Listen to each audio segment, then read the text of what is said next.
Bem, boa tarde. São 14h30 agora. Em respeito ao pessoal que chegou, né, embora a gente teve aí uma intercorrência com a questão do local e a transmissão online lá não foi possível, então nós mudamos para cá de última hora para poder atender, porque tem muita gente assistindo pela internet o evento, quase 300 pessoas. Então, em respeito à programação, nós vamos dar início, mesmo que as outras pessoas estejam chegando. Tudo bem? Bom, a nossa palestrante já está aqui. Sueli.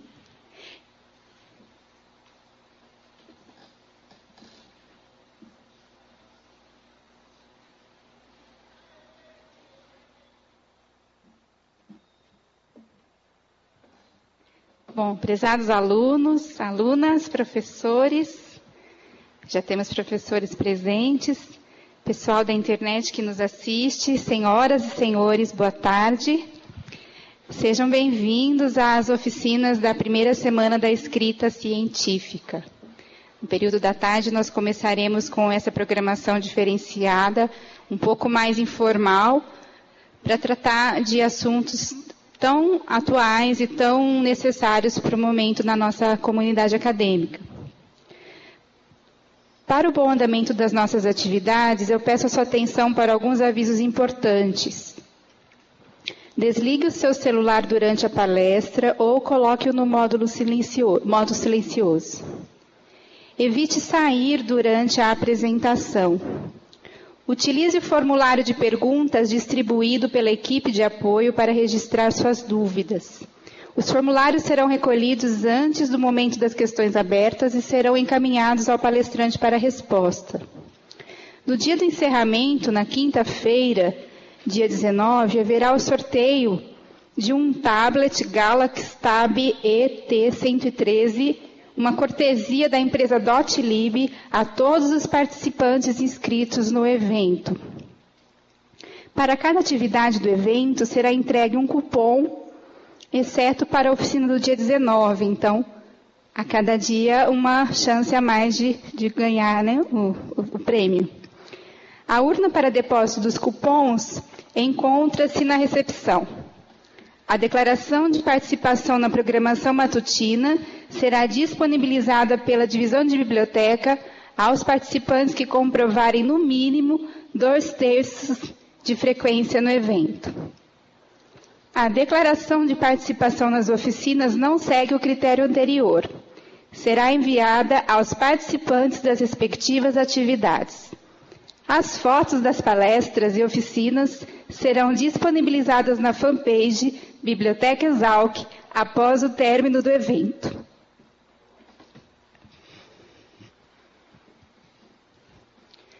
Apresentamos agora Sueli de Brito Clemente Soares, que ministrará a palestra O que é ORCID, ou ORCID, e por que usá-lo.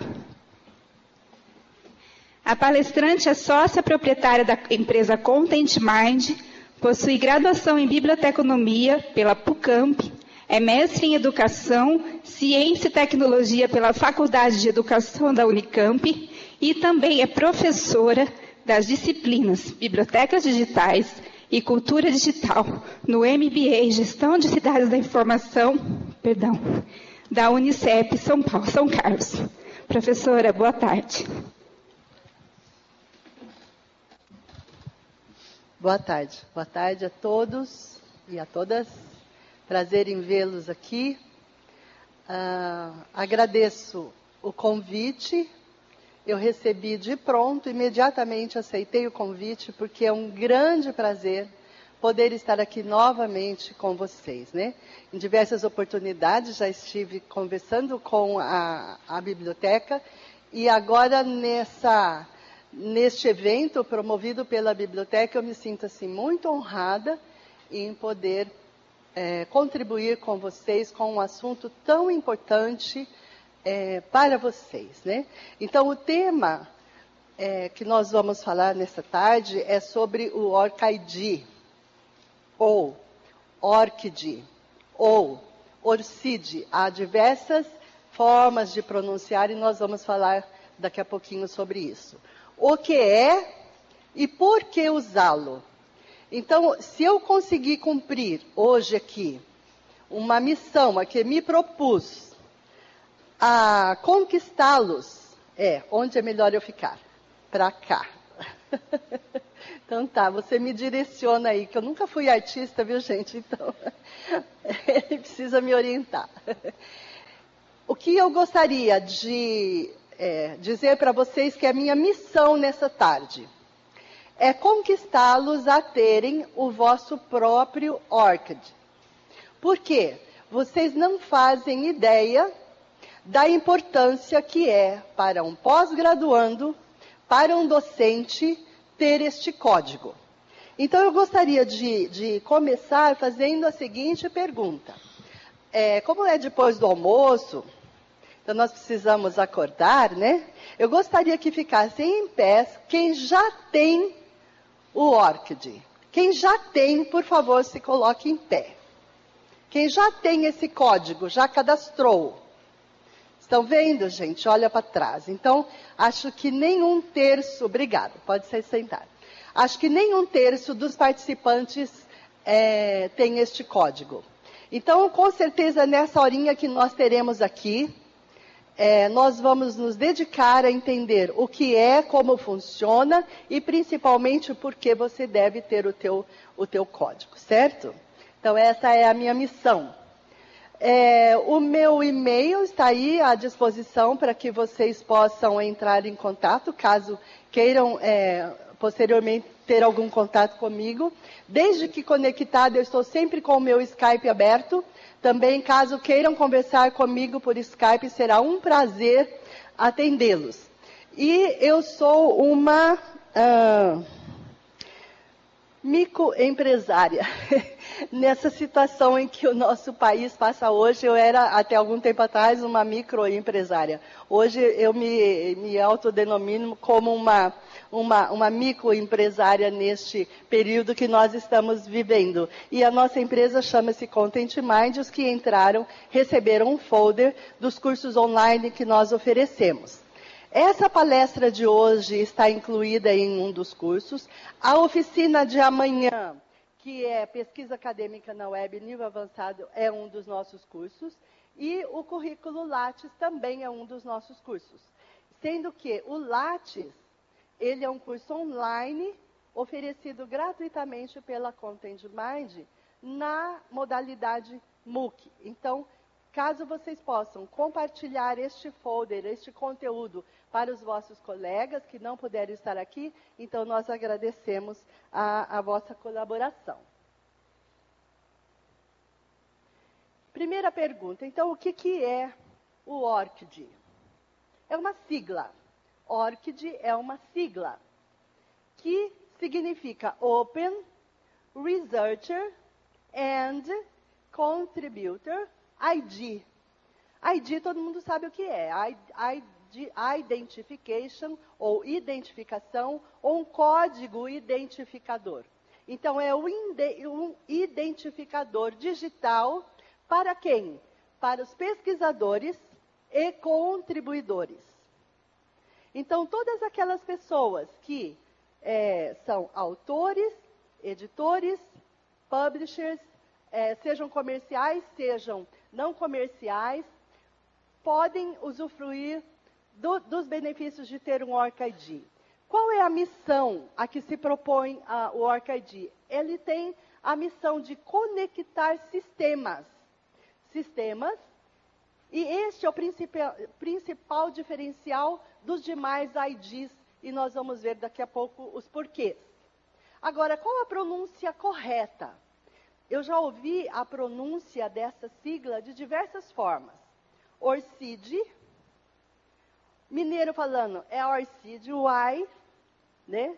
O carioca fala ORCID, o gaúcho pronuncia de outra forma. Então, como nós temos no país diversas formas de pronunciar, então essa sigla tem sido pronunciada, e vocês verão, de várias formas.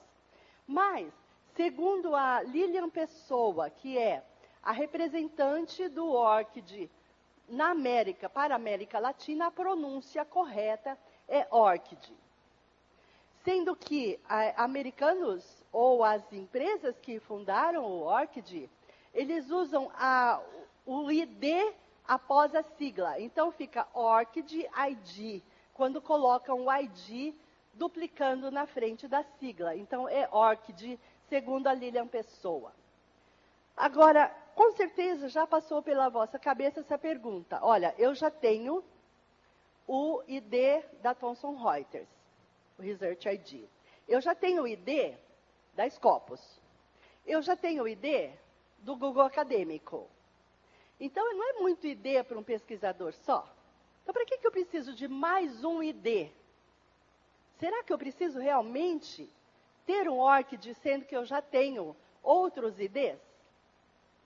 Aposto que sim. E nós vamos conversar um pouquinho sobre isso e a necessidade de você ter mais um, e vocês vão entender os porquês.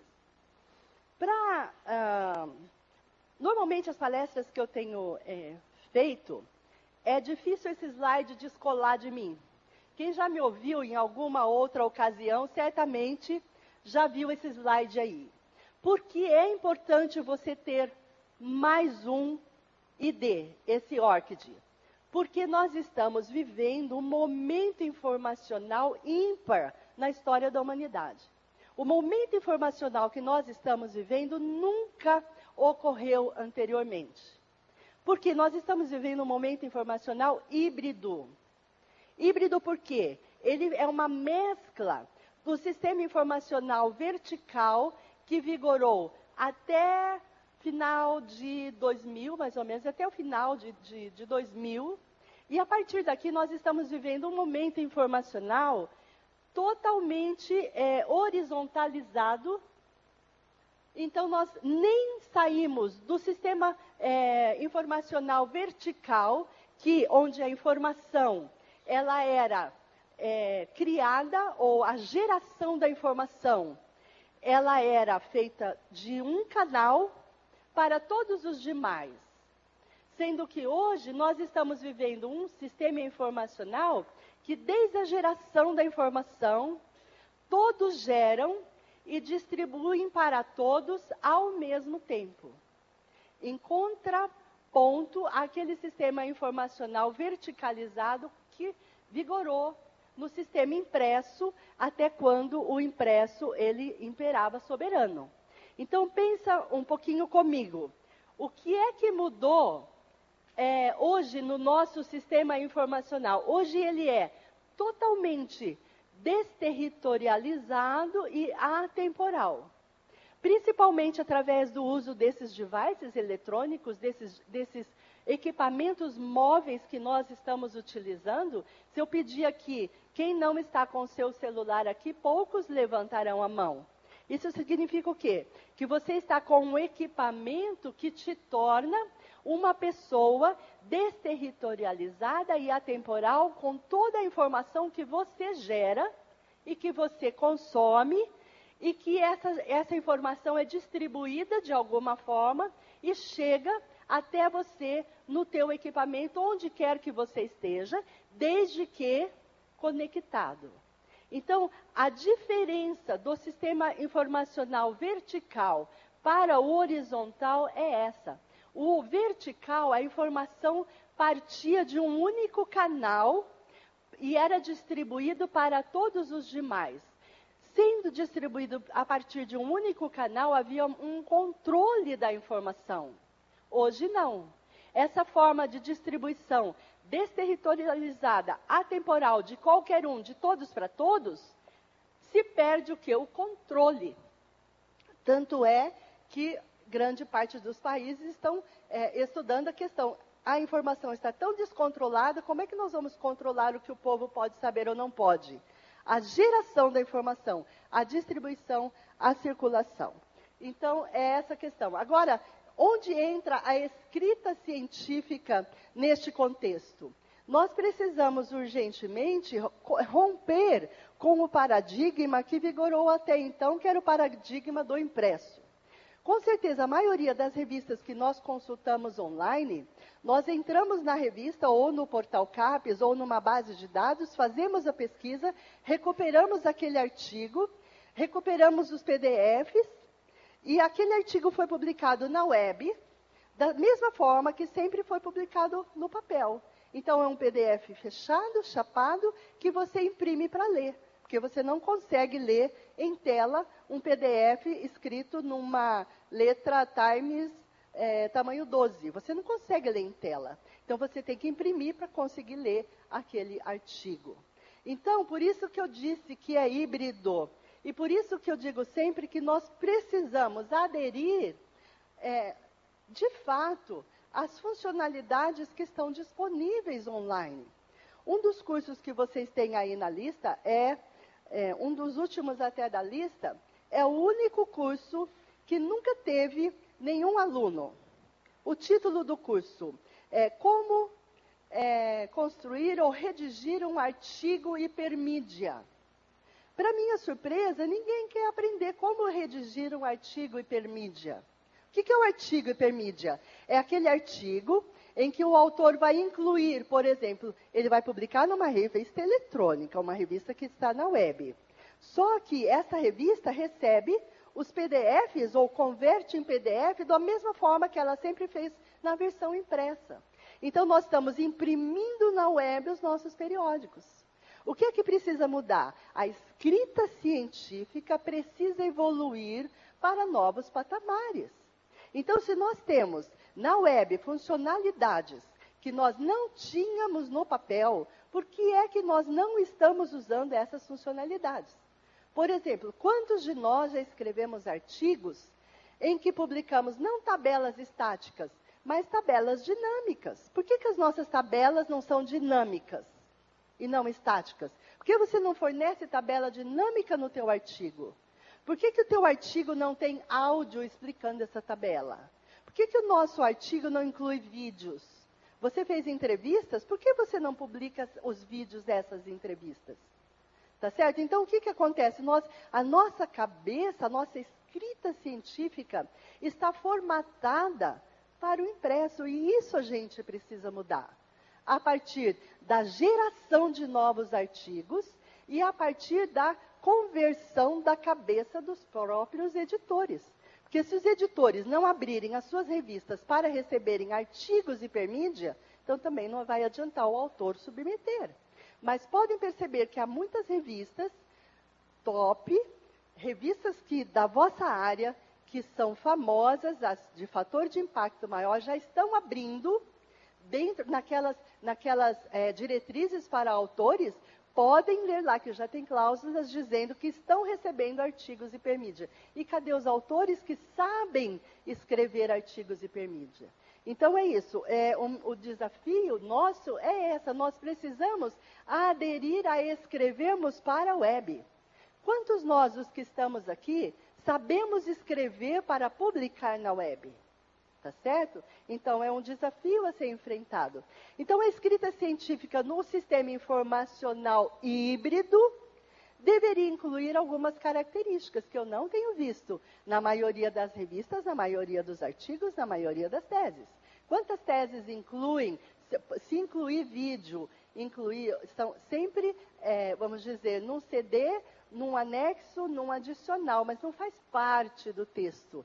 Mas a tese não está sendo publicada na web, as nossas teses eletrônicas estão sendo um PDF chapado, como para ler precisa imprimir, porque não dá para ler na tela. Então, deveria incluir essas características e interoperabilidade. O que é interoperabilidade? É você utilizar um sistema que seja interoperável com todos os demais. Então, tudo migra para tudo e tudo conversa com tudo. Isso é ser interoperável. Na nuvem, móvel, tátil, interativo, ubíqua, hipermídia, utilizando a internet das coisas, tecnologias vestíveis, tecnologias 3D e etc. Quando é que a comunicação científica vai chegar nesse nível? São tecnologias que estão aí, no nosso dia a dia. Agora mesmo, vindo no carro, quando a Ligiana tocou o celular, ela atendeu? Como? Estava no carro, Tá. E o teu artigo, ele pode ser ouvido assim? Você publicou o teu artigo em determinada revista. Se alguém está fazendo uma viagem longa e quer ouvir o teu artigo, ouvir a tua tese, é possível? Digamos, alguém vai fazer uma viagem de carro daqui a Minas, não daria para ir ouvindo uma tese? Vocês sabem que existem softwares que convertem texto em áudio, softwares gratuitos, que convertem texto em áudio automaticamente? Ou nos artigos, pelo menos título, resumo, palavras-chave, pelo menos. Digamos que esses softwares, eles convertem para diversas línguas. Então, por que não podemos fornecer ao nosso leitor essas funcionalidades?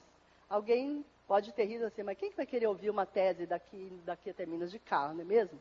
Ou, digamos, você vai ser banca lá, não deu tempo você ler toda a tese. Você tem que, vamos dizer, dar um parecer, você é um referi, você vai ter que dar um parecer sobre determinado artigo e está sem tempo de sentar para ler. Por que você não pode ouvir enquanto você está fazendo uma viagem, por exemplo, o motorista está dirigindo o carro, você está atrás sem fazer nada, por que você não pode ouvir esse artigo que você vai ter que dar um parecer? Não é? Então, existem N possibilidades que nós usamos, gozado, nós usamos tudo isso para nosso lazer. Facebook para lazer, certo? Redes sociais para lazer, mas trazer para a vida acadêmica, trazer para a academia, nós não estamos conseguindo fazer isso. Então, é o desafio que eu deixo aí para nós pensarmos sobre. Então, neste momento híbrido, neste momento informacional híbrido, existem algumas palavras-chave que eu vi que a maioria delas, que eu relacionei, estão cobertas neste evento de escrita científica. Então, a questão, esses temas, eles são de interesse dos pesquisadores conectados, baseado sempre nessas 3 palavras, ou nesse tripé. Precisamos fazer as coisas com segurança, nos mantemos atualizados e sabemos o que vamos compartilhar ou não. O que vamos compartilhar daquilo que estamos fazendo ou o que não podemos compartilhar? Se vamos compartilhar, onde vamos compartilhar e como? Compartilhar com quem? Então, são necessidades que na escrita científica hoje nós precisamos pensar e eram problemas que não tínhamos no sistema informacional anterior, o vertical, o impresso. No impresso não tínhamos estes problemas. Hoje temos. Então, nós temos que parar e pensar como é que nós vamos nos comportar. Então, a questão do plágio, a visibilidade em múltiplos canais. Então, veja bem aqui, múltiplos canais. O nosso armazenamento em múltiplas fontes. Então, não é porque a tua tese está no banco de teses da USP que pronto, você está divulgado para o planeta. Não é bem assim. Quanto mais você divulgar o teu trabalho, não só a tua tese, como os teus artigos, tudo aquilo que você publica, maior visibilidade você vai ter. O que você quer é ser citado. Para ser citado, você precisa ser lido. Para ser lido, você precisa estar visível. Para estar visível, você precisa utilizar todas as fontes que estão disponíveis para você. E quais são essas fontes e como utilizar essas fontes? Então, essa semana vai te dar algumas dicas importantes. Precisa estar indexado. Ok, quais são os indexadores? Quais indexadores fazem o harvesting? Quer dizer, a migração automática de dados. E os ranqueamentos automáticos, como é que entram esses ranqueamentos das revistas onde eu escolhi publicar? Certo? Então, são coisas que eu vi que vocês terão nessa semana. A questão das metrias, também a questão das metrias é importante, fator de impacto, índice H, as altimetrias, os mapas de citações que algumas bases de dados montam com as suas citações, e também Google Citations, que é uma ferramenta interessante de utilizarmos. E finalizando, os indexadores persistentes. Quem sabe me dizer a diferença de DOI para ORCID? Alguém saberia me dizer? O que é o DOI? Digital Object Identifier. O DOI, ele é atribuído, ou ele é dado, ou ele é colocado em documentos digitais. Para que esse documento seja recuperado na sua forma integral, independentemente de onde ele estiver publicado na web. Então, mesmo que ele mude de URL, mesmo que ele mude de endereço, que mude de servidor, o DOI é um identificador persistente que você localiza o texto integral a partir dele. Então, o DOI, ele é um código que é dado para o objeto digital, para o documento digital, esteja em qual forma for, seja texto, seja áudio, seja vídeo, seja uma figura, seja o que for, tá certo? Então, este é o DOI, para objetos. ORCID é para o pesquisador, é o DOI do pesquisador, é um código que vai ser dado a você como pessoa. Ele é individual, independe da tua instituição ter ORCID ou não. O ORCID é individual e é gratuito. Você pode entrar hoje lá, gerar o teu DOI e alimentar este banco com as tuas publicações, gratuitamente. O DOI não. O DOI você vai procurar uma revista que já tenha DOI para poder publicar nela, para poder ter um reconhecimento maior na tua rede de contatos que você publicou em revistas que tem DOI, tá certo? Qual é a necessidade zero? A zero é a antes da primeira. Qual é a tua necessidade número zero? O que é que você precisa antes de mais nada? Ser citado. É isso que você precisa. É isso que eu, como pesquisadora, preciso.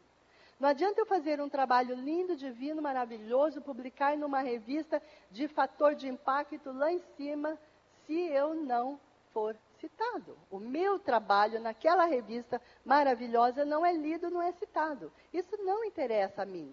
A mim interessa ser citado, porque todos os ranqueamentos que são feitos das minhas publicações dependem das citações. Idem para as instituições que são ranqueadas através de ranqueamentos automáticos.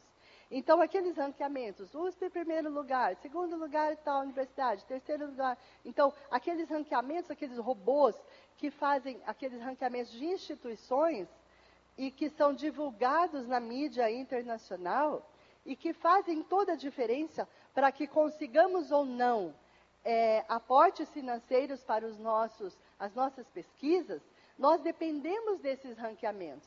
E muitos deles não refletem aquilo que realmente produzimos por uma série de questões, e as principais delas, que dizem respeito às pessoas, são essas aqui. Por exemplo, autoras que se casam. Então, a autora publicava, tem uma produção científica enquanto solteira, se casa, assume o nome do marido e continua usando, para de utilizar o nome de solteira e na sua produção científica passa a usar o sobrenome do marido. Para o sistema é outra pessoa, começou do zero. Não há como esses ranqueamentos automáticos recuperarem colocar na mesma caixinha tudo que ela produziu solteira e tudo que ela produziu casada. Então, isso é um problema que diminui o teu índice. Questão de homônimos, José Ferreira da Silva. Certo? É um nome muito comum no Brasil. John Smith, Xing Lang. Não é? Nomes japoneses muito famosos, coreanos, nomes muito comuns. Então, nosso Zé da Silva, lá tem, não é? Mas cada país tem alguns nomes que são muito comuns. E esses nomes muito comuns, para pesquisadores, é um grande problema. É um grande problema, porque é difícil separar a produção dos nomes homônimos. As citações do mesmo autor, mesmo nome, mas em grafias diferentes. Então, o mesmo autor com o mesmo nome, digamos, um homem casado que não muda o seu nome, mas a grafia destes nomes mudam. Nas revistas, as revistas mudam as grafias e as bases de dados também mudam as grafias. Se muda a grafia, mudou a indexação, porque esse indexador automático, ele não vai diferenciar que Silva, vírgula, JS, JF, sem ponto ou com ponto é a mesma pessoa com ponto, sem ponto, com vírgula, com espaço. Então, se mudou uma vírgula, um espaço, um ponto, para o ranqueamento automático são coisas diferentes. Então, eles indexam por grafias e não pelo nome das pessoas. E o ORCID vem para resolver isso. Então, vamos ver por quê. A questão também dos nomes transliterados.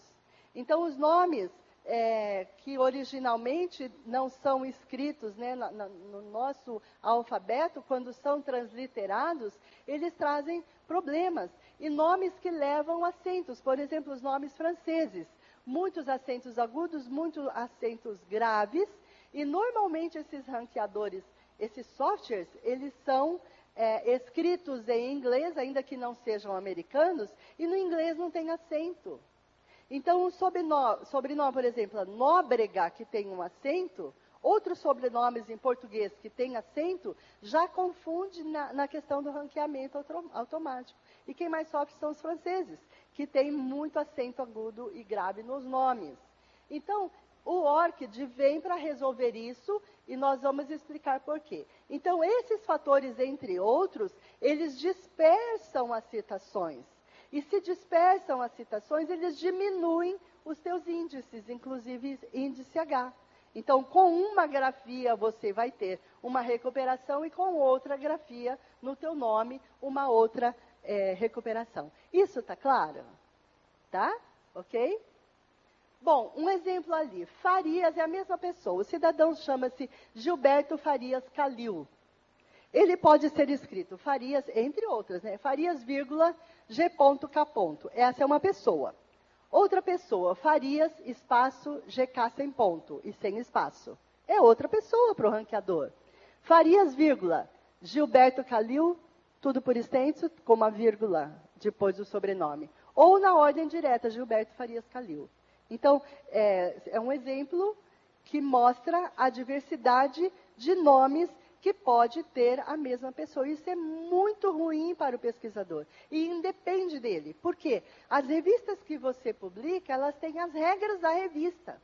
Há revistas que os seus autores, elas adotam por padrão na revista o sobrenome ser assim, caixa alta, vírgula, prenome, ponto, prenome, ponto. É a norma da revista. Então, você não pode mudar isso.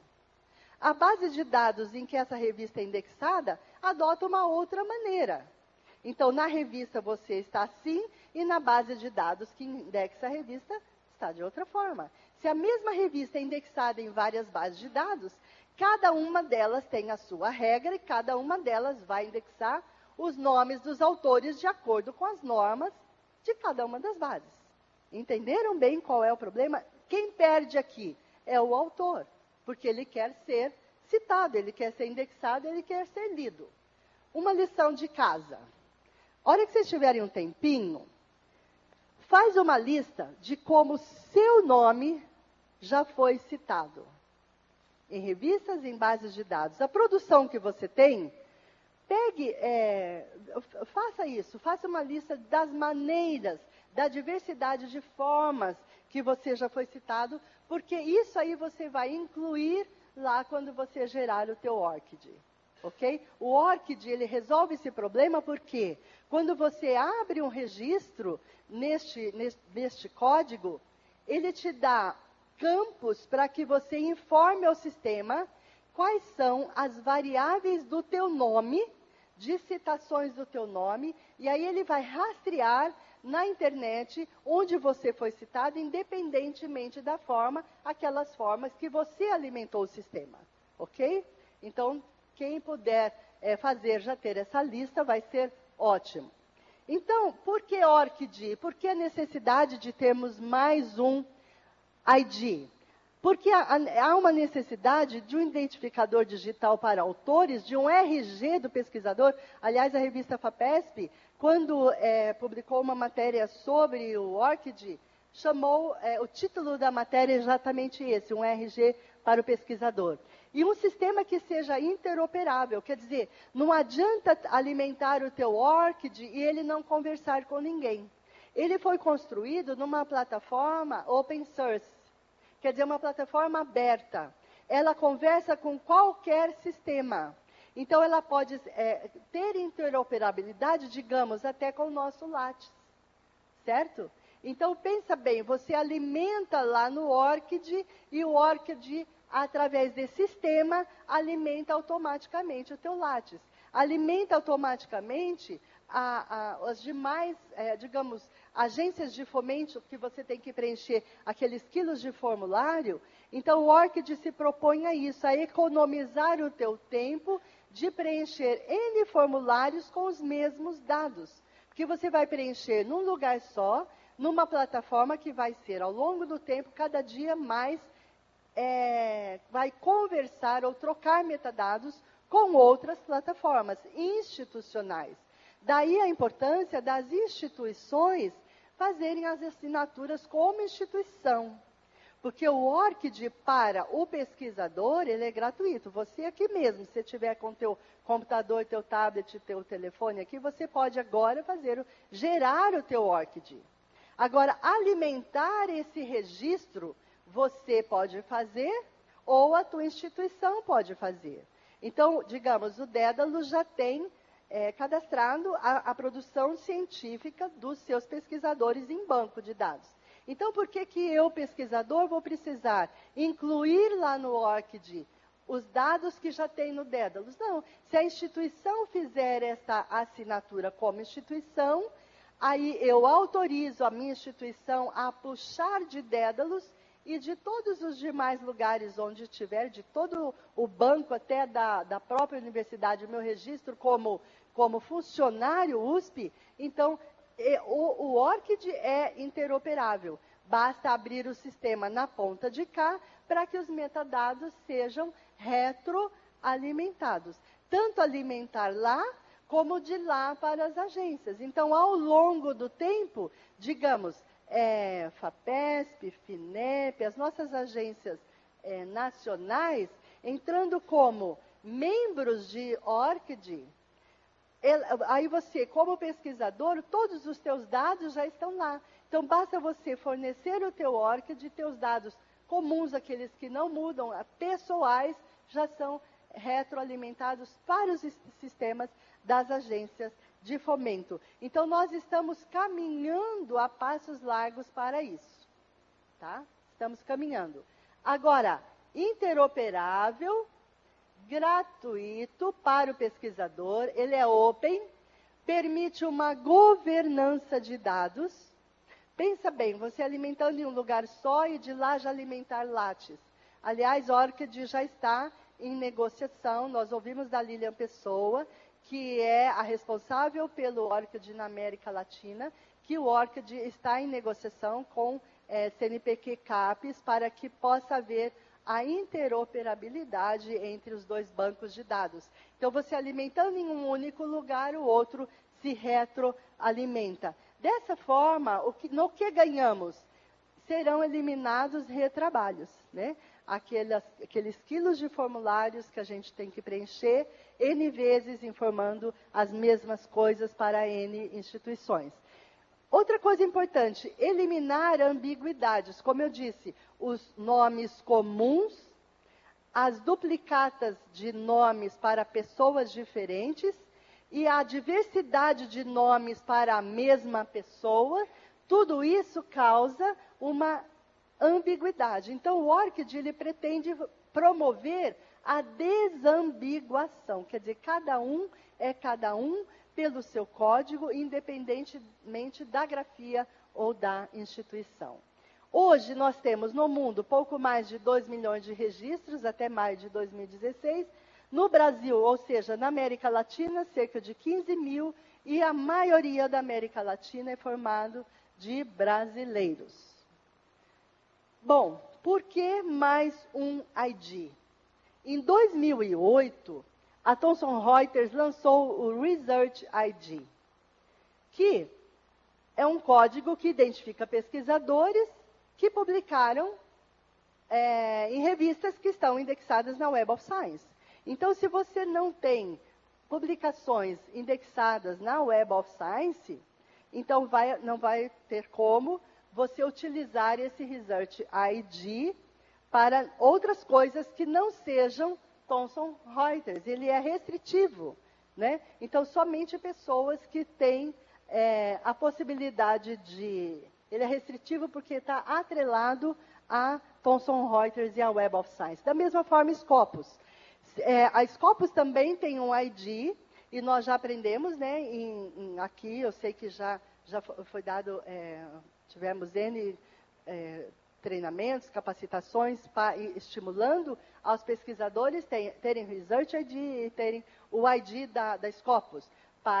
Então, Scopus da mesma forma, para autores que têm artigos indexados para Scopus. E o Google Acadêmico também tem um ID, que a principal vantagem é que ele te fornece, talvez o teu maior índice H é aquele fornecido pelo Google Citations. Né? Não sei quantos usam Google Citations para ver a quantas anda a tua citação. Né? Então, caso alguém queira fazer esse teste, você vai ver que o maior índice H que você pode ter é o do Google Citations, porque ele pega tudo, né? Tanto bases de dados restritas como abertas, então você tem ali o teu maior índice H. E o ORCID foi criado quando? Em outubro de 2012, dá para vocês lerem daí? Tá, dá para ler? Foi criado em outubro de 2012 nos Estados Unidos com o apoio de editoras científicas, assim como aconteceu com o DOI. Antes de 2000, na internet, nós tínhamos o seguinte problema. As publicações científicas, nós entrávamos em um determinado site de uma revista ou de uma tese, e nós copiávamos aquele trabalho, baixávamos para o nosso computador, líamos, íamos citar, e na referência, se utilizamos normas ABNT, que aqui utilizamos a ABNT, nós somos obrigados pela norma a escrever o que na norma ABNT? Disponível em 2 pontos. O que nós colocamos? A URL. E depois, acesso em 2 pontos. Dia, mês e ano. O que quer dizer isso na norma? Quer dizer que, naquele dia, mês e ano, esse trabalho, ele estava nessa URL. É para isso que nós colocamos isso na norma. Para isso, a mesma coisa tem na Vancouver, tem na APA, tem em todas as normas. Então, uma data X, aquele artigo, ele estava disponível naquela URL.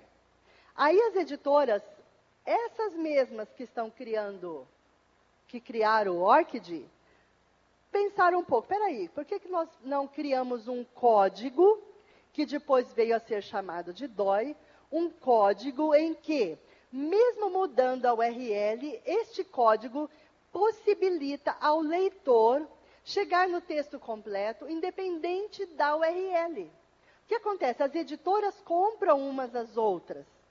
HDs queimam. Concorda comigo? Até de editoras queimam. Se queimam, vão mudar de HD, vai mudar de servidor. Mudou de servidor, às vezes mudou de país. Mudou o URL. Mudou o URL do artigo, aquilo que você há uma semana atrás estava lá, não está mais. Então, as editoras comerciais, sim, aquelas que vendem, que se beneficiam da escrita científica, inventaram o DOI, que nada mais, nada menos é isso. É um código que possibilita ao leitor chegar ao texto integral num clique. ORCID é a mesma coisa. Então, gente, olha, eu vi nascer o DOI. Como eu sou um tanto jurássica nessa, eu sou bibliotecária aposentada, então eu peguei toda essa evolução de antes, aquele paradigma do impresso, eu vivenciei tudo aquilo. Vivenciei toda a mudança para o paradigma do sistema horizontal, dessa articulação ou dessa escrita científica como nós estamos vivenciando hoje. Então, da mesma forma que aconteceu com o DOI lá no começo, todo mundo falava assim, não, mas isso é comércio, são as editoras comerciais, elas têm interesse em ganhar dinheiro. Então, havia um descrédito no início, quando se começou a falar em DOI.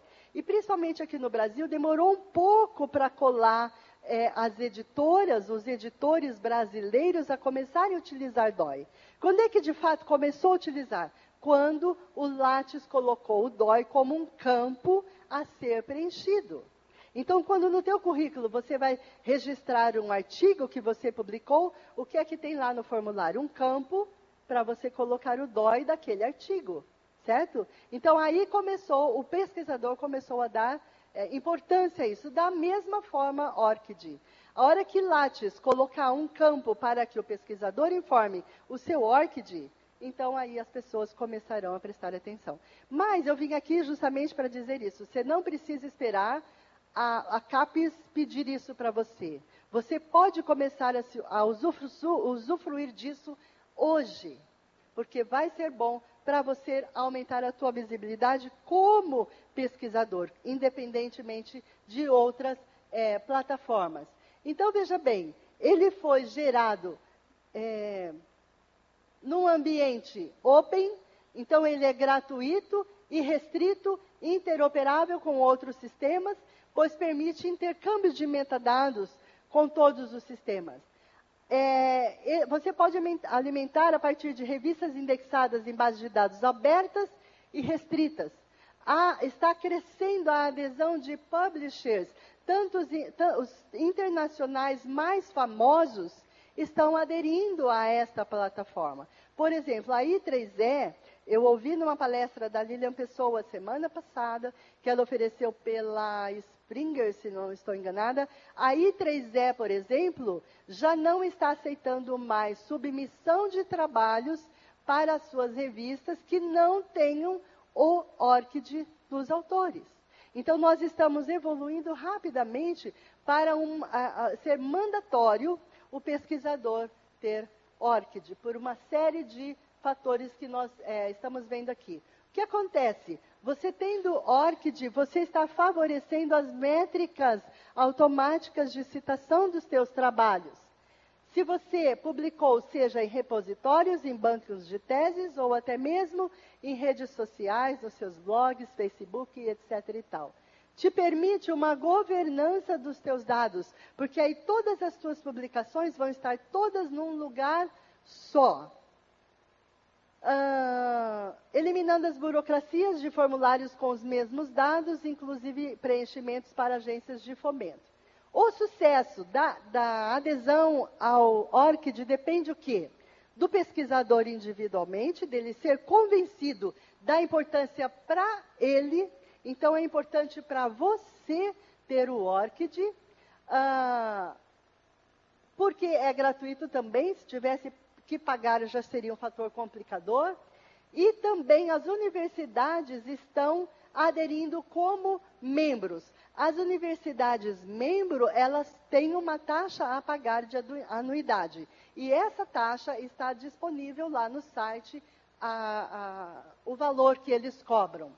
Agora, interessante também notar que está crescendo a obrigatoriedade dos publishers de revistas, de portais de periódicos. Futuramente vai aparecer certamente em Lattes, nas instituições e nas agências, obrigatoriedade de fornecer um campo com este registro. As plataformas de submissão dos artigos científicos já têm. Quem publica aqui em revistas que utilizam a plataforma OJS-CE, observem, cliquem lá em perfil e você entra no teu cadastro, você vai ver que o teu campo ORCID está lá para você preencher. Você preenchendo esse campo ORCID num artigo que você publicou numa revista que usa a plataforma CE, você já pode preencher esse campo. Por quê?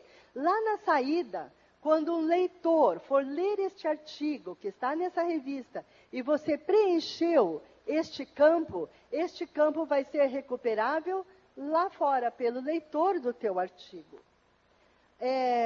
Então, já comentei isso, que está em negociação para a futura integração das plataformas. Então, só recapitulando, ORCID quer dizer Open Research and Contributor ID. Este é o site, orcid.org. Você entrando lá, você tem todas as informações. Então, é uma organização inclusiva, aberta, sem fins lucrativos.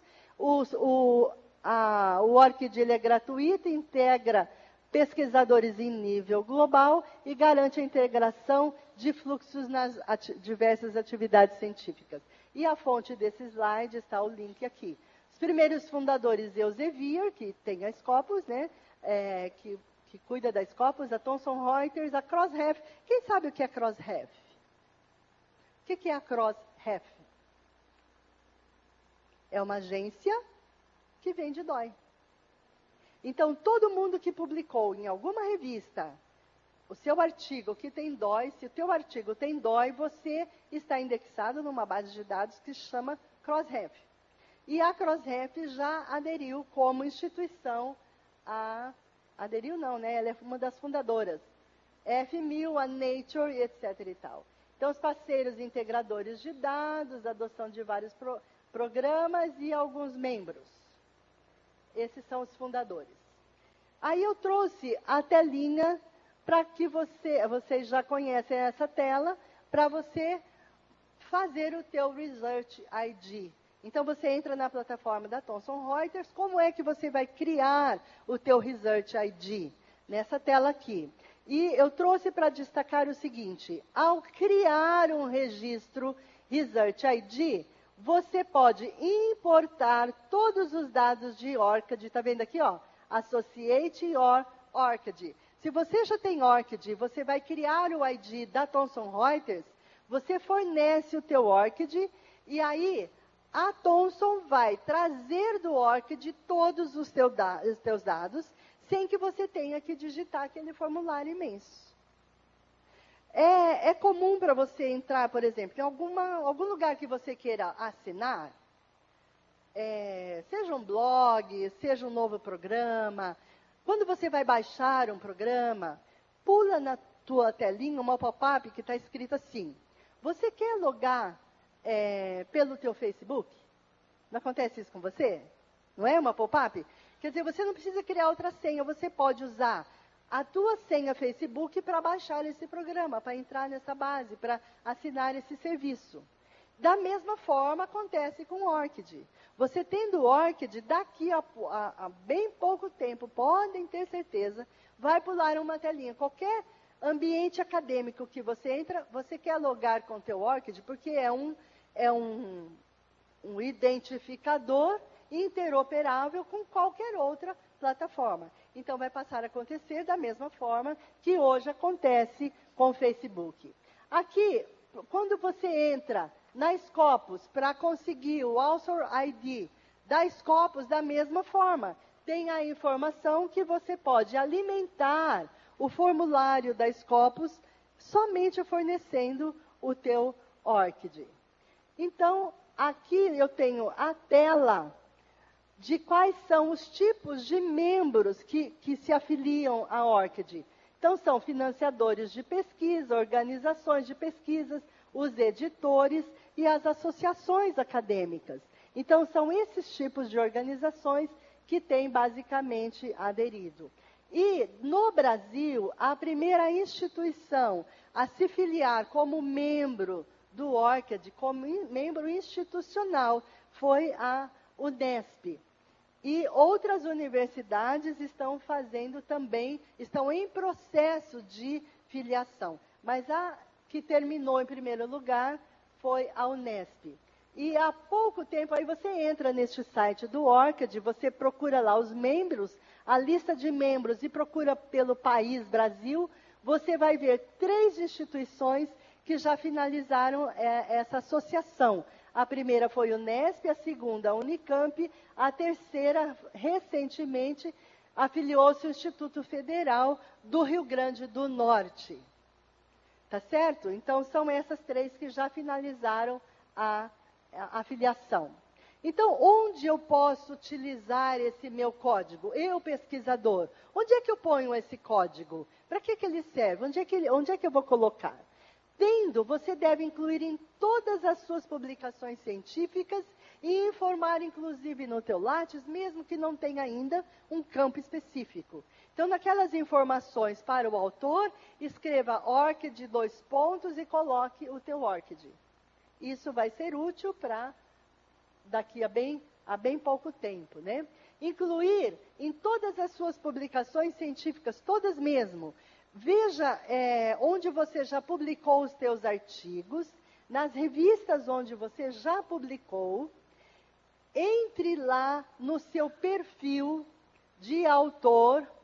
Pode crer que se for em OJS, CE, quem publicou em revistas que usam o software Scholar One, aquele da Cielo, da Thomson Reuters, ou o PLOS ONE, ou o sistema da própria Elsevier, o sistema da Springer, qualquer uma dessas editoras, que publicaram a sua revista, entre lá no perfil como autor e inclua essa informação, para que os leitores do teu artigo, olha aqui a jogada, os leitores do teu artigo, entrando no teu ORCID, que vai ser uma URL ativa, vai entrar no teu currículo, que ORCID é, digamos, é um repositório, é um currículo onde você vai colocar todas as tuas publicações, então ele vai ter acesso a toda a tua produção, não somente aquele artigo.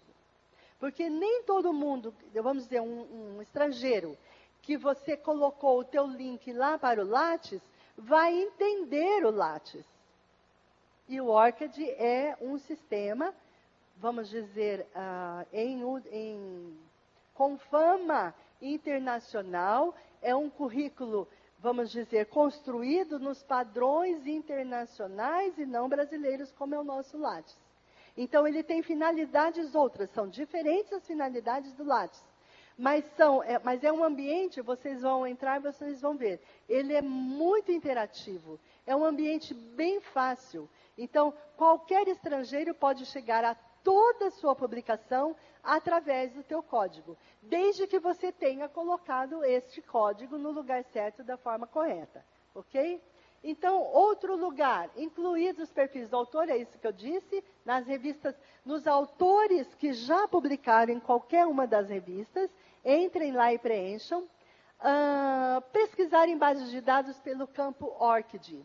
Algumas bases de dados, você entra para pesquisar, então você tem lá, tem o campo palavra-chave, não tem? Tem o campo para você fazer os cruzamentos, tem o campo de título, título do artigo, não é isso? E um dos campos, em grande parte das bases de dados, você já pode pesquisar pelo ORCID de determinado autor.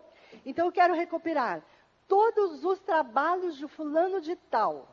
Por causa daquele problema que eu disse, da diversidade de formas que esses autores são grafados, você certamente vai perder. Porque você pode perguntar lá na base de dados, de uma forma que naquela base de dados, aquele autor, a grafia não é daquela forma. Você fala, como zerou? Zerou por quê? Porque lá é fulano, vírgula, espaço, prenome, sem ponto. Por exemplo, na Web of Science, se você vai pesquisar um determinado autor, existe uma forma de grafia para você pesquisar esse autor. Qual é a forma de grafia? A forma de grafia que a Web of Science adota para cadastrar os seus autores.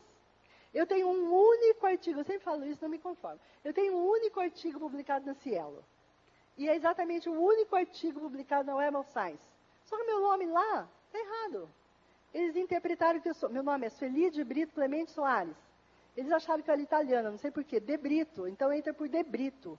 Lugar nenhum eu sou De Brito. Eu sou Soares, vírgula, SBC, Sueli de Brito Clemente. Então a grafia atrapalha a recuperação do meu nome lá na Web of Science e na Cielo. Tá certo? Então Cielo indexa de uma forma, a Web of Science de outra, etc. e tal. Então, por isso é importante nós incluirmos esse ORCID onde quer que tenhamos publicado. Então, o ORCID também é um campo para você recuperar toda a produção científica de um determinado autor, independente da grafia dos seus nomes. Por quê? Porque esse mesmo autor, no ORCID, informou todas as grafias pelas quais o seu nome foi citado. Entenderam bem isso? Isso é fundamental. Se vocês entenderam isso, valeu a palestra. Se não entenderam isso, vão sair daqui falando, nossa, não gostei. Né? Então, entendido isso, olha, por que é importante para o pesquisador? Porque independentemente de como você foi grafado o teu nome, você vai ser recuperado via ORCID. Por isso que ORCID hoje já é um campo para pesquisar pelo ORCID e recuperar toda a produção de um determinado pesquisador. Isso também resolve muito dos ranqueamentos, problemas dos ranqueamentos, resolve o problema da produção científica, digamos, aqueles levantamentos que a biblioteca faz, né? Se todos os autores tivessem ORCID, com a informação por eles mesmos, de todas as formas que eles foram citados, eles alimentam. O ORCID, ele é para ser alimentado, a rigor, pelo próprio pesquisador. Você é que sabe quais são as formas pelas quais você já foi citado ou indexado, tá certo? Outra coisa, projetos para agências de fomento. Então, digamos que CAPES, FINEP, né, FAPESP e as FAPES dos estados adotem utilizar o ORCID dos seus pesquisadores para alimentar aqueles quilos de formulários, né? Outra coisa, login em sistemas, como se usa, por exemplo, hoje, o teu login em Facebook. Nós estamos partindo para aí. Referências, então você vai publicar um trabalho hoje, a partir de hoje, agora que você já tem ORCID, agora que você sabe para que serve, então você está escrevendo um artigo, então naquele artigo você vai colocar a tua filiação científica, não vai? Vai dizer de que universidade, vai pôr teu e-mail, seus dados. Coloque teu ORCID também. Porque o leitor desse artigo, quando for publicado, ele vai clicar naquele ORCID, que é uma URL ativa, e vai poder recuperar tudo mais que você produziu. É essa a moral da história. E também em cartões de visita, nas tuas redes sociais, nos teus blogs, ou na tua página do departamento como professor, ou o que é que seja. Agora, pensem comigo, quais são as finalidades das referências? Por que nós fazemos referências? Por que nós fazemos referências de tudo aquilo que nós citamos? Por que referências obedecem normas? Então, eu ouso, não sei se eu vou estar viva para ver isso, mas eu ouso fazer uma profecia aqui, que no futuro, as referências não terão mais normas. E aí o pessoal de ABNT, Vancouver, me acha um pouco pirada, mas eles têm uma certa razão. Mas eu imagino, gente, que daqui a algum tempo não vai acabar esse negócio de norma. Para quê? Raciocina comigo, raciocina comigo. Se as principais finalidades das referências são, quais são? Indicar ao leitor a fonte exata da citação, não é isso mesmo? Você é leitor de um trabalho, você quer ver a fonte de onde aquele autor baseou para dizer aquilo. Para acesso rápido e imediato, de preferência ao texto completo. É para isso que você referencia. Então, você vai ter acesso àquela fonte porque o autor fez uma referência. Ou fornecer elementos para citação e ou indexação automática. Então, você precisa fazer referências corretas no teu trabalho, porque esse trabalho, essa página de referências, ela vai ser reindexada. Certo? Inclusive, qualis, sai daí, né? Das citações. Eliminar problemas de homônimos, é o que nós já vimos, diversidade de entradas e grafias de nomes para o mesmo autor. Por exemplo, nunca, jamais, em tempo algum, aceite ser um tracinho numa lista de referências. Porque o tracinho não é ninguém. Apesar da norma facultar, não façam isso, jamais, em tempo algum. Porque um tracinho não vai indexar ninguém. Então, não use. A segunda referência abaixo é o mesmo autor de cima? Põe outra vez. Por quê? Isso indica que você citou aquele fulano 2 vezes, 3 vezes, 4 vezes, seja o que for, repita, ainda que a norma faculte. Porque um tracinho não vai contar citação para ninguém, não é vantajoso para o autor. Então, se você está escrevendo hoje um artigo, pense com carinho nisso. Faça esse favor àqueles autores que você está citando. Não reduza esses autores a um tracinho. Coloque o nome dele outra vez para que ele entre nos ranqueamentos automáticos, tá certo? Então, é uma dica. Voltando aqui à minha utopia. As referências do futuro talvez sejam assim: ORCID do primeiro autor, hífen, ORCID do segundo autor, hífen, ORCID do terceiro autor, hífen DOI. Dessa forma, você não cumpriu tudo? Tem alguma coisa que precisa ter a referência que isso não resolve?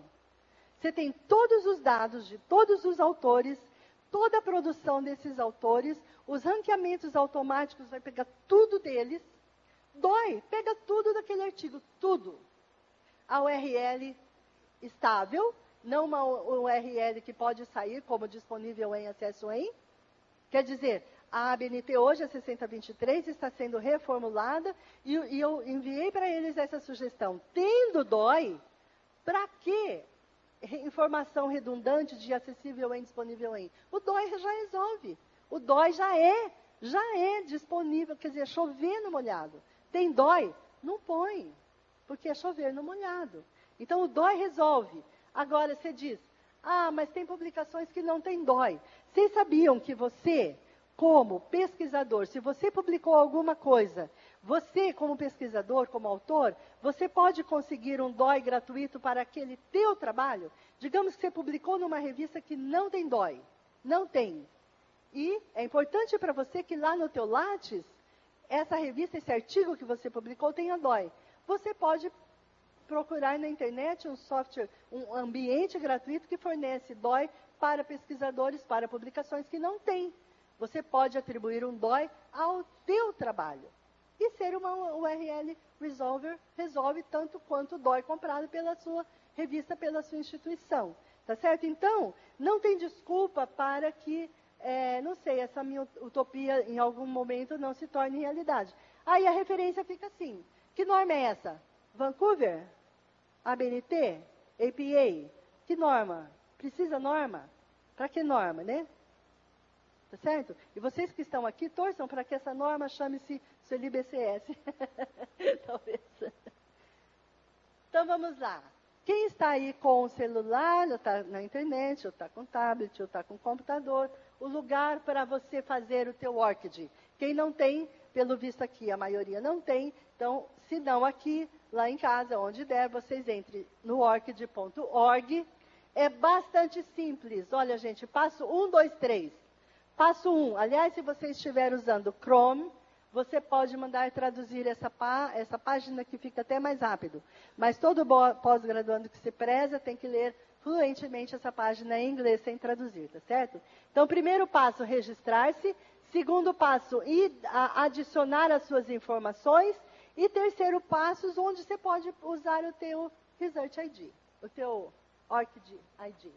Primeiro passo, você tem que fazer um registro e preencher um formulário, certo? Como qualquer coisa que você entra. Aqui, adicionar informações.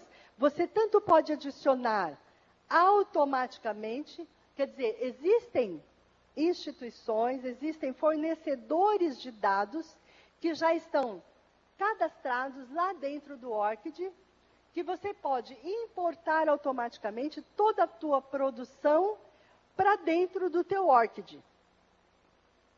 E aí, se houver tempo, quando terminar a apresentação pela internet, nós vamos ter um tempo, talvez alguém possa querer fazer isso aqui. Eu ajudo para que todos possam ver como alimenta.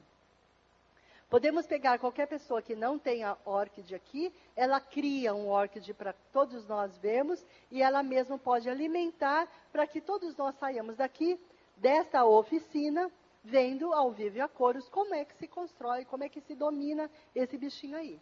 Tá certo? Então, de duas formas você pode alimentar, ou automaticamente, por exemplo, se você já publicou, se você tem um Research ID, tudo aquilo teu que está publicado em revistas que são indexadas pela Web of Science, você não precisa digitar nada. Você conecta o ORCID ao Research ID, ele importa tudo que está lá, automaticamente. Você escolhe base Scopus, tudo que você tem publicado, que foi indexados na Scopus, vem para cá automaticamente. Outra base, Crossref, que é a Crossref, tudo aquilo que tem DOI, que você publicou e que tem DOI, você escolhe a opção Crossref, a Crossref se conecta ao ORCID e automaticamente você alimenta o teu banco ORCID com tudo aquilo que já está no ORCID, entendeu? Então essa é uma forma, automaticamente. A outra forma é alimentar manualmente. Então é um formulário que você pode fazer um copy-paste dos campos daquilo que não está em nenhuma dessas bases. Por exemplo, se a tua instituição ainda não tem não está, quando estiver, né, digamos, USP, estiver membro, então todas as teses e dissertações vão alimentar a base ORCID de todos os pós-graduandos e de todos os docentes automaticamente. Enquanto não, tem que ser alimentado manualmente. Então, são essas duas formas, ou manualmente ou automaticamente. Então, o que acontece? A instituição, quando ela é membro, a instituição pode tirar todo o relatório de atividades. Então, Márcia, aquelas atividades acadêmicas, você puxa, esses relatórios você puxa daqui, sabe? Você customiza os campos que você quer para poder importar daqui N relatórios. Você cria registros. Então, o criar o registro não é institucional. Isso precisa ficar bem claro. O registro ORCID é individual, é do autor, é do pesquisador. Nada te impede de você criar o teu registro hoje. Se, digamos, mês que vem, a instituição USP se afilia como instituição, aí sim, do Dédalus pode importar, daquele banco de produção científica, aí pode alimentar, e dali alimentar o vosso banco de dados, que vai alimentar, por exemplo, o Coleta CAPES. A todos aqueles formulários de pós-graduação, todos aqueles campos que já tem do pesquisador no ORCID, por exemplo, todos os teus projetos em andamento, com os números dos processos, nas agências, quer dizer, você vai alimentar esses dados. E aí a instituição alimenta outros bancos. Assim como puxa de lá para cá. Interoperabilidade é isso. Então, a missão de ORCID, por isso que é diferente de Scopus ID, é diferente de Thomson Reuters. Thomson Reuters tem em mente o quê? Dar um ID para quem publica em revistas indexadas na Web of Science. Scopus ID é para autores que publicam em revistas indexadas na Scopus. A missão desse ID é outra. A missão do ORCID, como é free e gratuito, é interoperabilidade entre todos os sistemas, entre todas as plataformas. Então, a missão é fazer esta mescla de metadados, essa importação, essa exportação, esse harvesting de metadados entre plataformas. Daí que voltamos àquela pergunta. O que é ORCID? Acho que já está claro. É um código. Para quem? Para o autor. A instituição que entrar como membro, ela vai ter um ORCID da instituição. O NESP tem um ORCID institucional, ao qual estão pendurados os pesquisadores da Unesp que quiserem. Tem mais isso. Eu, ORCID, autor, mesmo que a instituição queira alimentar o meu banco de dados automaticamente, eu tenho que autorizar dentro do sistema. Então, não basta ser membro. Tem que cada um dos autores dar um clique lá num lugar determinado, dentro do teu ORCID, autorizando a tua instituição a mesclar teus dados com outras plataformas. Eu acho difícil um pesquisador não querer que a sua instituição retroalimente os seus dados. É menos trabalho para ele. Quer dizer, vai haver um povoamento de dados nesse ORCID. Quer dizer, eu não vejo nenhum motivo para que algum pesquisador não queira. Mas, digamos, se ele clicar lá que ele não quer, a instituição não vai mexer naquele registro daquela pessoa. Digamos que você abriu um, e aí daqui a pouco você vai e abre outro, e há uma duplicidade lá dentro. Então, o próprio ORCID vai entrar em contato para que você se resolva a tua crise de identidade, você tenha um único registro ORCID para resolver o problema mesmo, de tal forma que não haja ambiguidade dentro do próprio sistema. E outra coisa, a deposição em repositório. Digamos que você vai publicar qualquer trabalho num repositório institucional, num repositório temático, ou você vai fazer a submissão de um artigo lá na Scholar One, por exemplo. A submissão de um artigo lá numa revista que usa CE, e essa revista ou essa instituição, ela é instituição membro. Digamos que o portal de revista USP, que usa o JSCE, e a USP é um membro do ORCID, então vai haver interoperabilidade entre os sistemas, e você, como autor, vai submeter uma revista, um trabalho, naquela revista que está integrada. Você vai colocar o teu ORCID, automaticamente todo o formulário de dados pessoais vai ser preenchido automaticamente, como tudo aquilo que...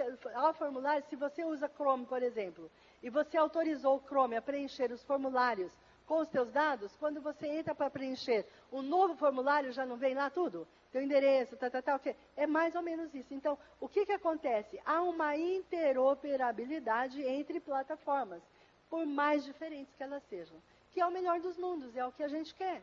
Quanto menos a gente puder gastar tempo em fazer diversas vezes a mesma coisa, tá certo? Tem uma ali falando, tá certo. Né? Então, quantos formulários, diz para mim, você já preencheu na tua vida, como acadêmica, que, vamos dizer, você é bem novinha, né? Você não tem tanto tempo assim, né? Não tem nos 62 como eu tenho. Agora, você imagina um pesquisador com 65, 70 anos, quantos formulários na vida ele já preencheu com os mesmíssimos dados? Às vezes, até para as mesmíssimas instituições, não é? Então, o ORCID resolve também este problema. Então, tudo bem. Outra coisa que eu gostaria de dizer. Como é que você faz? Para registrar o passo 1, você tem que preencher um formulário com os teus dados. Um formulário comum, bastante simples. Passo 2, você vai adicionar as tuas informações. A tua formação acadêmica, o teu emprego, os teus trabalhos financiados e as tuas publicações. Nessa aqui, de você informar os teus trabalhos financiados, as agências, ser membros. Digamos que você tem um trabalho financiado pela FAPESP, e você indica aqui, FAPESP, o número do processo, tá certo? O título da pesquisa, etc. e tal. Então, esses dados já vão ser harvestados. A própria FAPESP vai poder fazer harvesting deste material. E aí, ao longo do tempo, quando essas agências estiverem conectadas também, basta você informar o teu ORCID nessas agências, ela já puxa de lá todos esses dados e atualizadíssimos e sem grandes problemas. Então, quando você entra nesse passo 2, aqui você tem os links para fornecer os teus dados.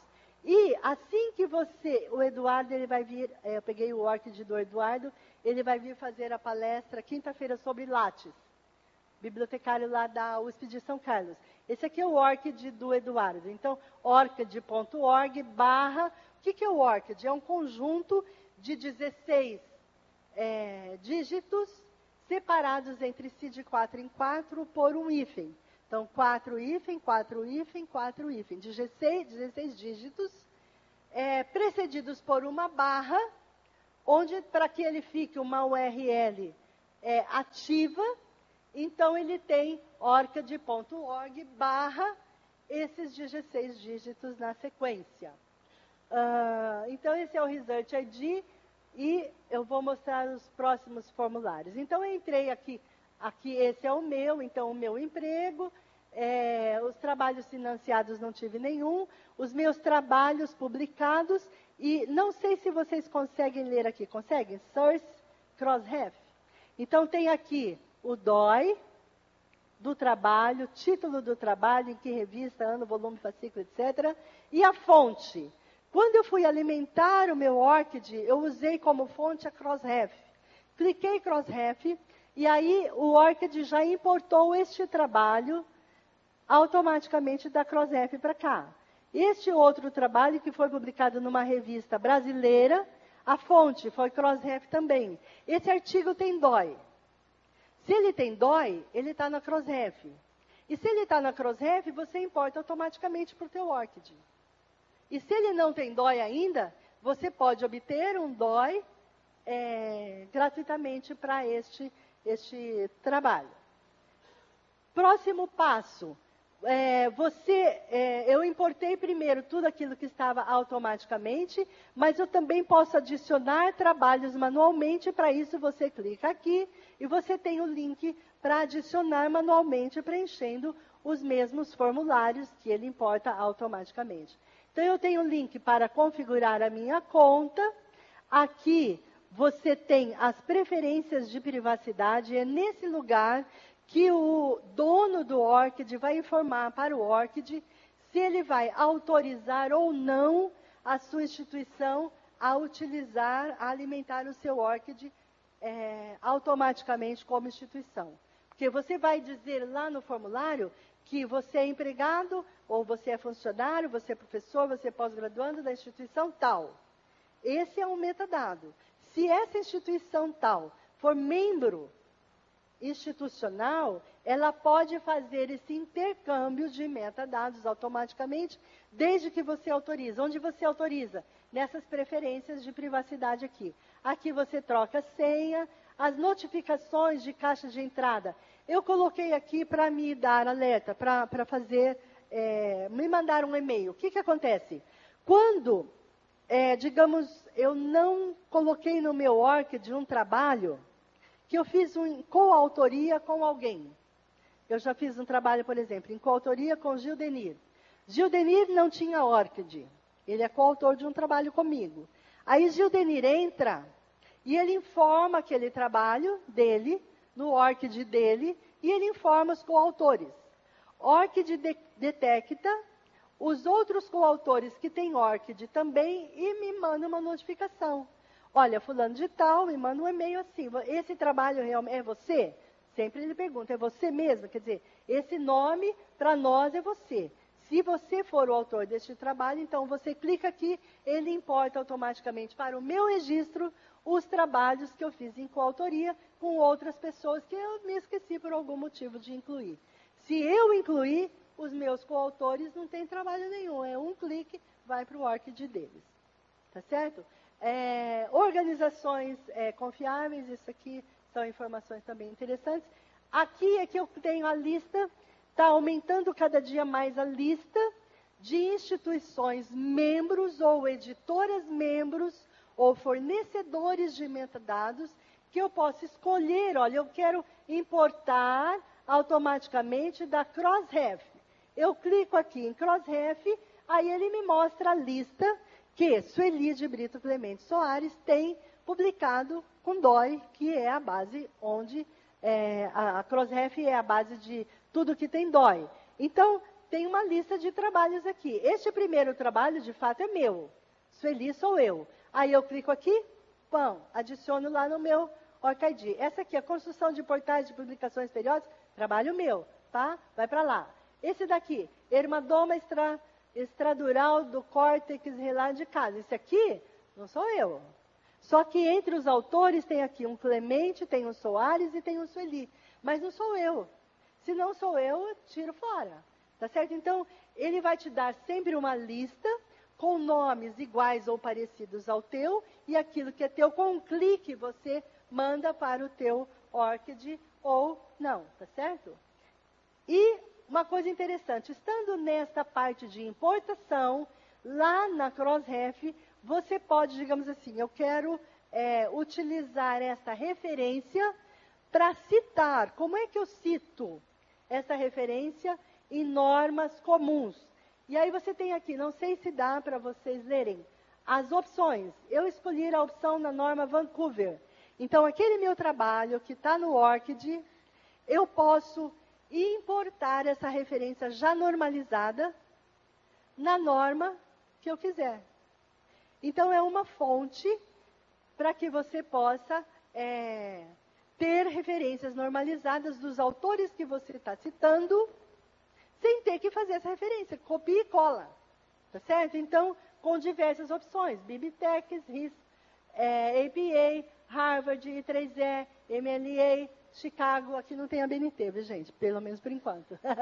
Mas essas normas estão aqui, ó, disponível na norma tal. Ok? Bom, aqui a pergunta, quando eu coloquei, eu quero importar agora tudo do Research ID, que eu tenho um trabalho só na Thomson Reuters e eu quero importar de lá. Só deixa eu mostrar uma coisa na tela anterior. Olhem aqui, gente, conseguem ler como eu fui indexada aqui? Soares.s.d.bc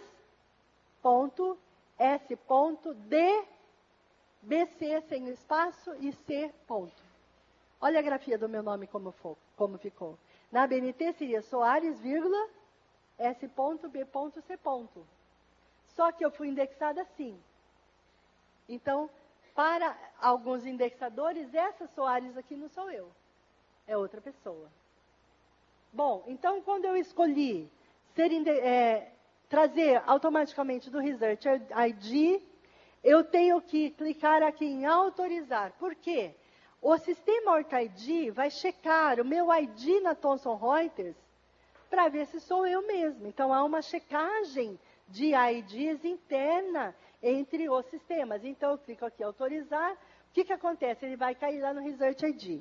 Vai cair lá, eu tenho que fornecer o meu ID no Research ID, para que haja uma validação se essa aqui sou eu mesma.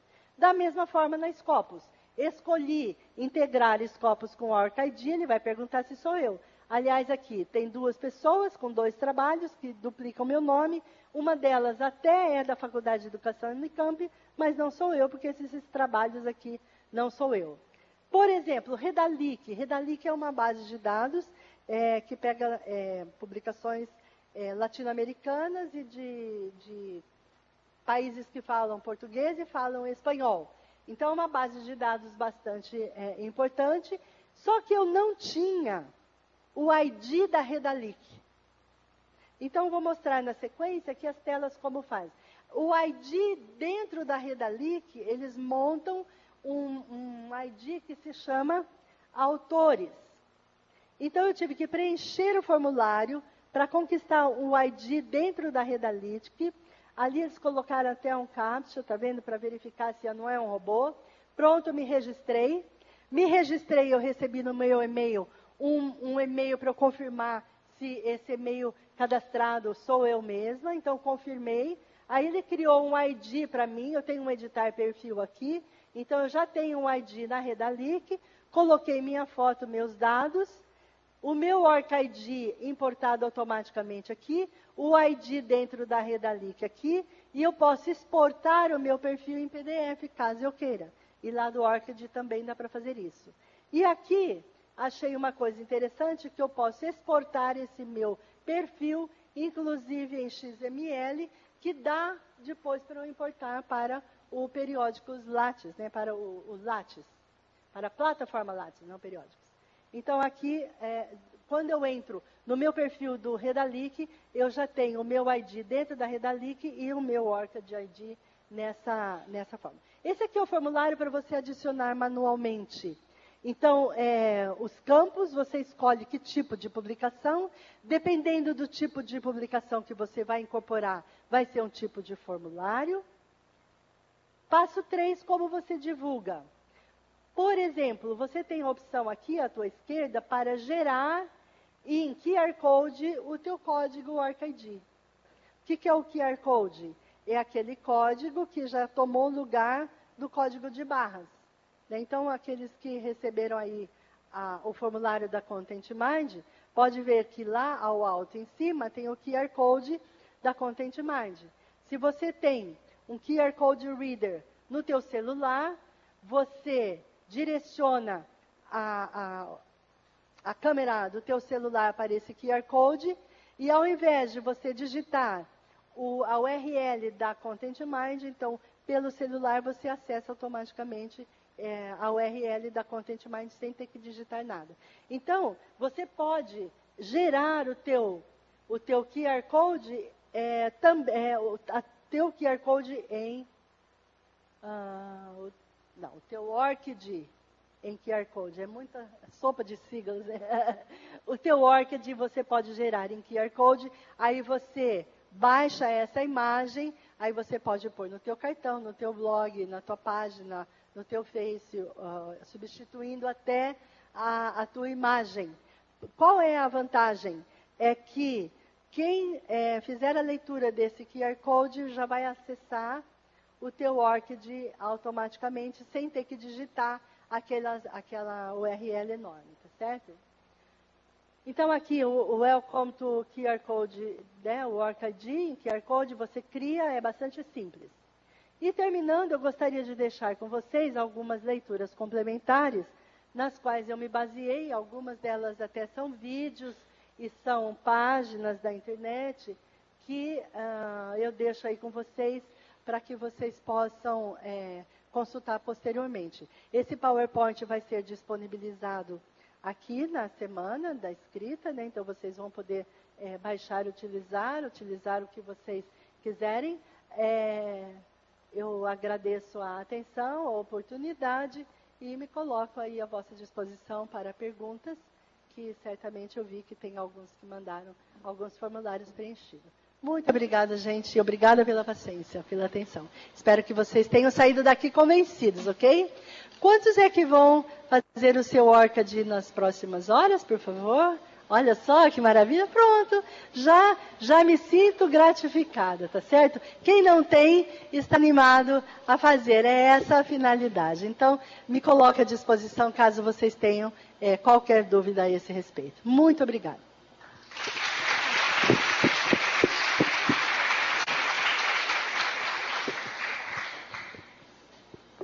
Sueli, eu vou ler as perguntas para você, tá? É da Luanda Ioneda Colette.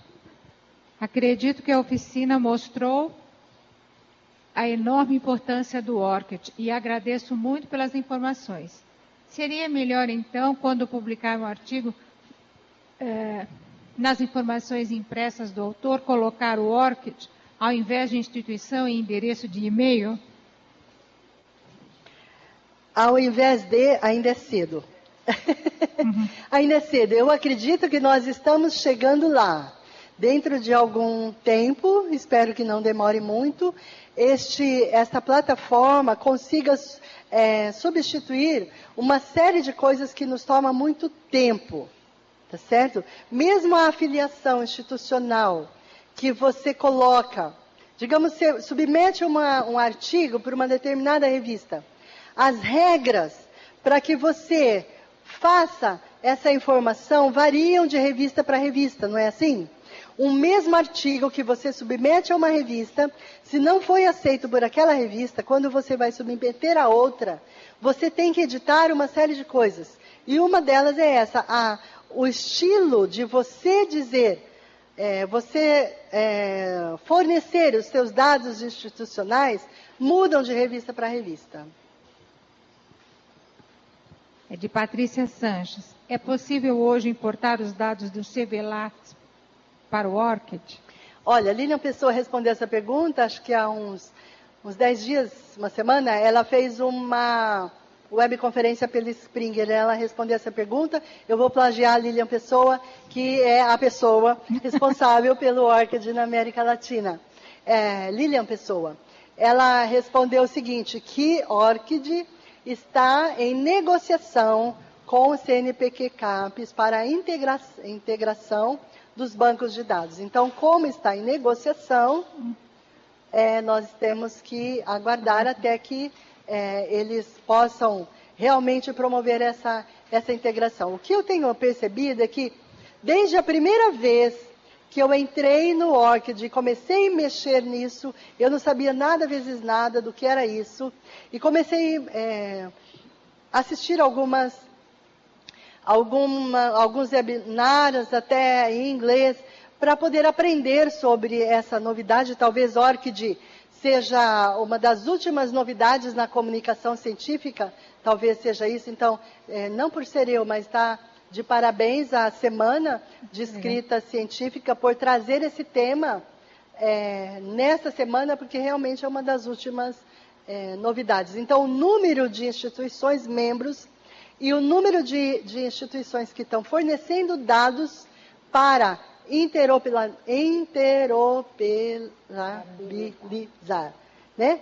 Fazer a troca, o intercâmbio de metadados está crescendo. Cada vez que você entra lá, tem alguma instituição nova que está fornecendo dados para serem intercambiados. Isso é muito importante. Eu vou complementar a pergunta, tá? Então, se realmente poder importar os dados do Lattes, significa que todos os nossos dados de universidade vão estar lá, dos pesquisadores. Sim. Ao invés de cada universidade, então o Lattes faria isso. Isso. Para todos aqueles cujos... Não só de lá para cá, como daqui para lá. Né? Daqui para lá também. Sendo que, como eu disse há pouco, a grande vantagem é que o estrangeiro não entende Lattes. Muitos brasileiros também não, né? Entendendo? Também não. Tanto é que teremos uma oficina aqui sobre Lattes. Acontece que Lattes é uma caixa preta para os estrangeiros e ORCID não. Porque vocês viram, são telas simples. É bastante intuitivo, então não é nada complicado. Vocês vão entrar e vocês vão falar, poxa, eu perdi 3 horas da minha vida para aprender ORCID numa plataforma que é tão simples. Sabe, é realmente bastante simples. E eu vim aqui por quê? Para poder alertá-los da importância. Mas vocês vão chegar lá em casa e vocês vão ver como é simples fazer, importar e alimentar. Irineu Pedro de Souza Andrade. Sueli, qual é o site que gera um DOI para artigos que pertencem à revista Sem DOI? Nas suas publicações? Ou seja... de cabeça eu não me lembro. Você teria que pesquisar, eu vou te dar uma receitinha para que você possa fazer já no minuto seguinte. Entra lá no santo Google e como atribuir DOI gratuitamente, faça uma pergunta dessas bem bestinhas lá no Google, ele vai te dar. Existe uma série, se você quiser me passar um e-mail depois, eu tenho isso lá guardado, eu posso te mandar uma lista, mas de cabeça aqui eu não saberia dizer. Mas existem N plataformas que fornecem sim, para autores individuais e para artigos específicos e que realmente não tenham, né, para não dar aí 2 DOIs para a mesma publicação. Primeira coisa que você precisa verificar é se esse artigo que você tem, publicado na revista X, realmente essa revista não tem DOI. Porque se ela tivesse, tem que pedir para a revista o DOI que ela atribuiu. E não você atribuir particularmente, ok? Esse não tem nome. O ORCID pode resolver o problema de fato de tal citações publicadas no Brasil com o segundo sobrenome primeiro? Fora do Brasil, o primeiro sobrenome é o mais importante? Mas pode... eu acho que a pessoa quis perguntar é o seguinte, vocês sabem que os nomes de países que falam língua espanhola, o último sobrenome é da mãe, o penúltimo é do pai. Então você vai usar a regra BNT, e aí o sobrenome da pessoa não é o último, é o penúltimo. Então você põe penúltimo, último, vírgula, prenome. Acho que é isso que ela quis dizer. Então, o ORCID resolve isso sim. Por quê? Quer ver um exemplo? Eu tenho um amigo lá do IBICT, o Miguel Ángel Mardero Arellano. Último sobrenome é Arellano. Só que o pai é Mardero, que é o penúltimo. Então, a forma correta de você citar é Mardero Arellano. E ele tem N publicações indexadas como Arellano, porque tem gente que cita e não sabe que ele é mexicano. E não sabe que a língua, né, dele é espanhol e o sobrenome dele é Mardero, que é o penúltimo. Então, você pode até citar de forma errada. Citou de forma errada na tua referência, os indexadores vão acertar? Vocês acham? Não vão acertar. Do jeito que tiver errado, por isso, gente, a importância das referências, a importância de seguir as normas. Não é que eu cacetei norma, não. Enquanto não tivermos ORCID para todos os autores e DOI para todas as publicações, não estou menosprezando, não entendo assim, pelo amor de Deus, não estou menosprezando as normas. Enquanto não chegarmos lá, que eu disse que espero que seja no futuro próximo, nós precisamos das normas. Por quê? Da forma como nós citarmos, esses autores que nós citarmos, eles serão indexados. Se nós citarmos errados nos nossos trabalhos, nós estamos fazendo um desfavor para aquele autor que teve um sacrifício para escrever aquele trabalho, que nós lemos e achamos tão importante que citamos. Da mesma forma você não quer que ninguém cite teu nome errado. Porque se alguém te citar de forma errada, você vai ser indexado da forma errada. Indexado da forma errada não é você. Do Wagner Wolff. Acho que você já respondeu. Mesmo que a revista científica não tenha DOI em seus artigos, é possível obter um DOI para o meu artigo mediante o Crossref? Qual o custo? Crossref é uma agência, talvez é a maior agência que tem o maior número de vendas de DOIs no mundo. E é uma agência comercial que só vende. Eu não tenho conhecimento que Crossref forneça gratuitamente. Não. Gratuitamente você vai pegar de outras fontes. Não Crossref. Maria Antônia, a importação automática do ORCID pelo ORCID controla duplicidade quanto a referência está em mais de uma plataforma? Sim, vai recuperar. Aí o que acontece? Aconteceu comigo. Você, por exemplo, um mesmo artigo teu, ele está indexado lá na Thomson Reuters e ele está indexado na Crossref, certamente. Tudo que tem DOI está na Crossref, e se tem DOI e está na Thomson Reuters, quando você vai importar do Research ID, também vem. Aí o que você vai ter que fazer? Você vai escolher qual das referências você quer deixar no teu banco. Você importa automaticamente. Digamos que você já tem a referência tal como está lá na Thomson Reuters, para você está melhor. Você não importa outra. Você gerencia. Por isso que eu disse lá, permite a gestão dos teus dados acadêmicos. Você gerencia. Mas ele não elimina automaticamente as duplicidades, que eu acredito que é isso que a pessoa quis dizer. Não elimina automaticamente, ele traz e você escolhe qual das duas você deixa. Porque não tem sentido deixar as duas, né? Ana Carolina, como faço com trabalhos que já foram publicados, mas não possuem meu código ORCID?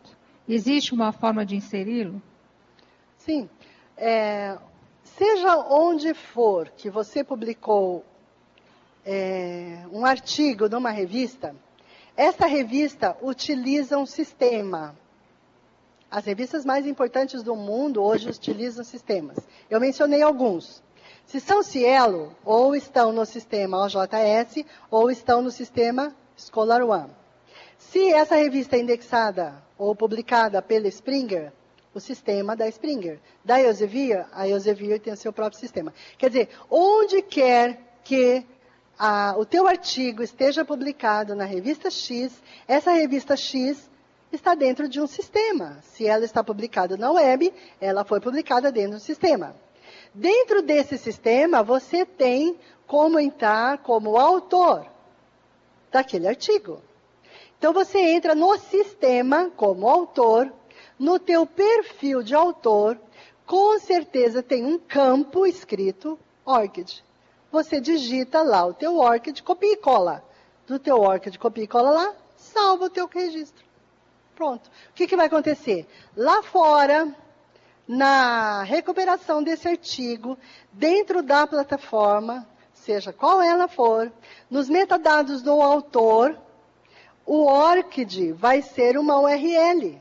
Então, eu, leitor, vou entrar na revista que você publicou, vou ler teu trabalho, clico no teu ORCID e eu vou ver tudo de você, que é tudo o que você quer.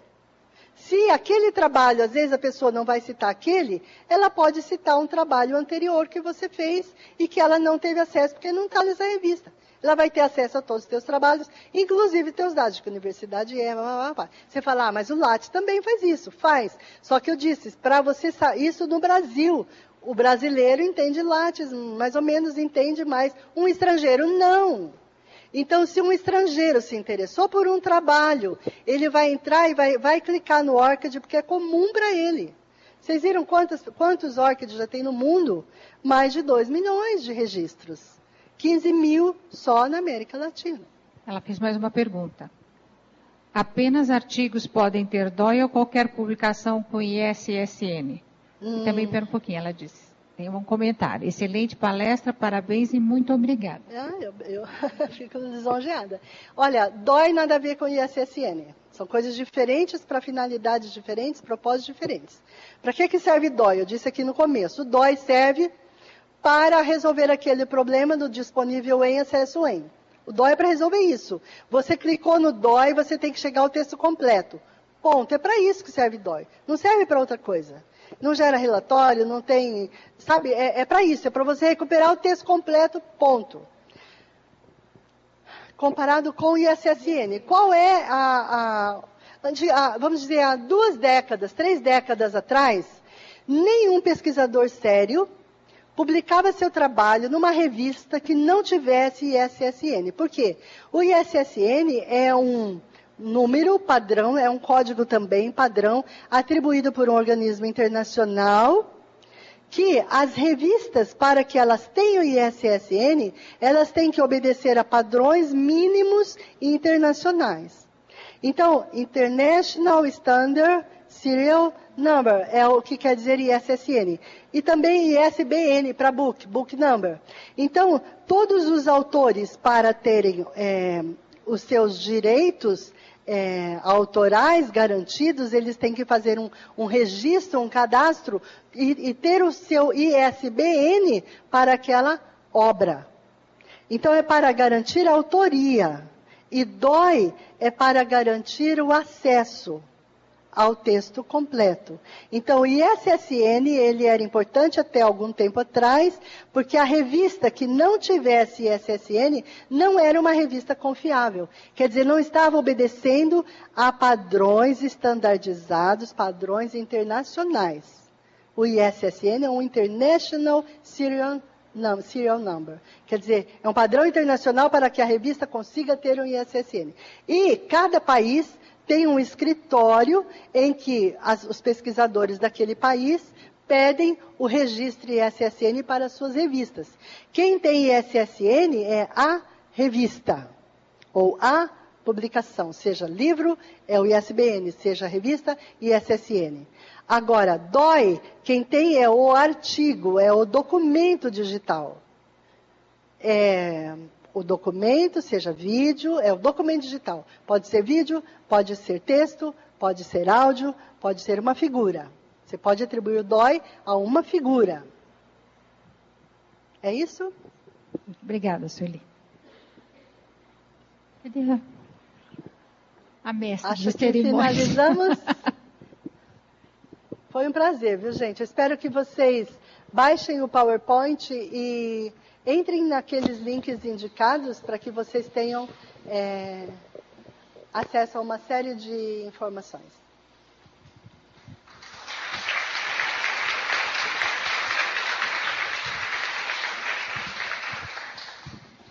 Bem, nós agradecemos a palestra da professora Sueli e aproveitamos esse momento para, em nome da casa, deixar um presentinho, né, uma lembrança para que você lembre da gente quando não estiver mais aqui. Então, em nome da Exalc, a Márcia vai entregar o brinde, que está aqui atrás, só um momento.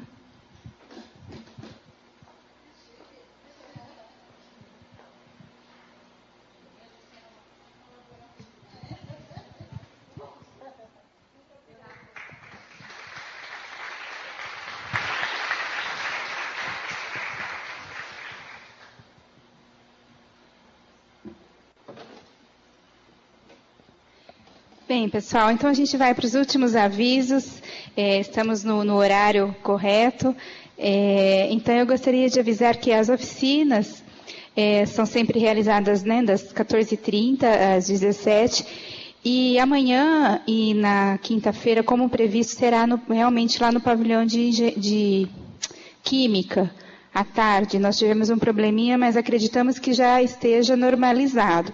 Então, amanhã na Química, às 14h30. Caso aconteça algum imprevisto, a gente vai deixar avisado que será aqui, mas a priori, como está na programação.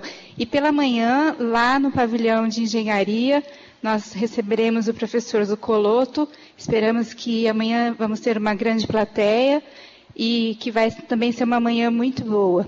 Por isso a gente pede que cada um chegue ao local 20 minutos antes do início do evento, para tomar um café e antecipar a inscrição, porque a gente pretende ser pontual no cumprimento da programação.